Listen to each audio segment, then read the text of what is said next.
Müştərilər deyirlər ki, sığorta şirkəti mənim pulumu kəsdi. Mən misal üçün 1000 manat pul gözləyirdim, amma mənə ödənilən məbləğ cəmi 300 manat oldu. Onun səbəbləri müxtəlifdir. Xüsusi olaraq bu avtomobillərdə olur. İcbari sığorta, yəni bilirsiniz ki, bütün avtomobil sahibləri öz məsuliyyətlərini sığortalamalıdır və bu sığortada daha çox sosial yönümlüdür. Bu sığortada tək Azərbaycanda yox, dünyanın hər yerində belədir. Adətən biz komfort gözləməməliyik. Biri var ki, kasko sığortasıdır, sığorta haqları biraz yüksəkdir, bahalıdır. İcbari sığortalarda biz unuduruq ki, bizim bəzən olur ki, maşınımız köhnədir.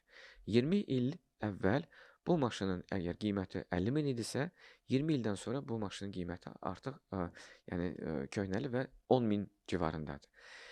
Müştəri bizdən 20 il bundan əvvəl aldığı məbləğlə bizdən pul gözləyir, amma sığortanın belə bir prinsipi var.